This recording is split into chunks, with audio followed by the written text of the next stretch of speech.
Dear student, আসসালামু আলাইকুম। নবম দশম শ্রেণীর গণিত বিষয়ের সম্পদ্য নিয়ে কথা বলবো। অধ্যায় 7। তোমরা জানো বিগত বছরগুলোতে অনেক স্টুডেন্ট গণিত বিষয়ে অকৃতকার্য হয়েছে। তার একটাই কারণ, মানে পুরো 2 বছরে তারা পরিসংখ্যান এবং সম্পদ্য শিখতে পারে নাই। যারা পরিসংখ্যান এবং সম্পদ্য পারবে তারা কিন্তু পরীক্ষায় অকৃতকার্য হবে না। তাহলে চলো সম্পদ্য 1 নিয়ে আজকে আমি কথা বলি। সাধারণ নির্বাচন।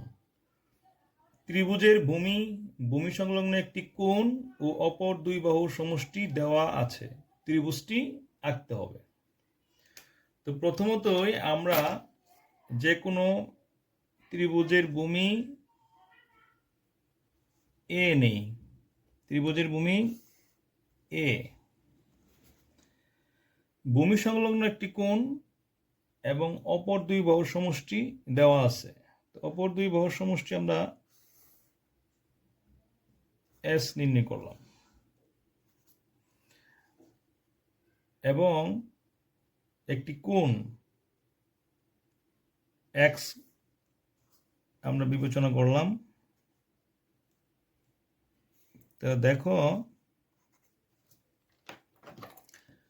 তাহলে আমরা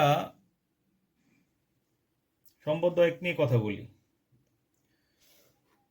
ত্রিভুজের যে কোনো রশ্মি আমরা বি অঙ্কন করি।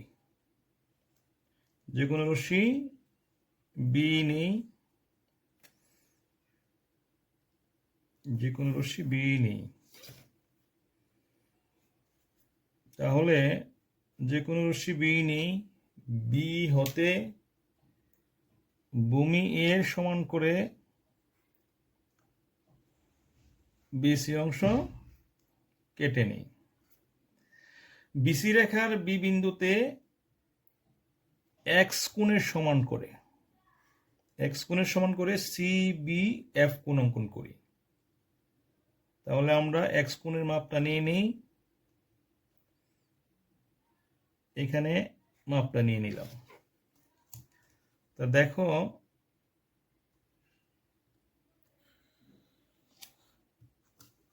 তাহলে এক্স কোণের সমান করে সি বি এফ কোণ অঙ্কন করি। বিএফ থেকে পরিসীমা, বিএফ থেকে এস এর সমান করে বিডি অংশ কেটে নিই। তাহলে আমরা এস এর সমান করে বিডি অংশ কেটে নিই। সিডি যোগ করি, সিডি যোগ করি। ডিসি রেখাংশের যে পাশে বি বিন্দু আছে, এই যে ডিসি রেখাংশের যে পাশে বি বিন্দু আছে সেই পাশে বিডিসি কোণ এর সমান করে ডিসি কোণ আঁকি। তাহলে আমরা এই কোণের মাপটা নিয়ে নেই। আমরা এখান থেকে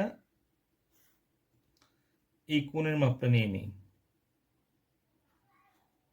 এখানে ডিসি আমরা জি কোণ আঁকবো।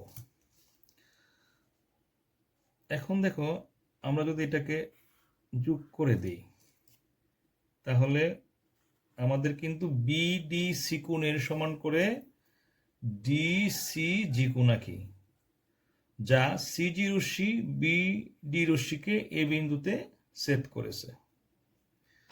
তাহলে এ বি সি উদ্দিষ্ট ত্রিভুজ।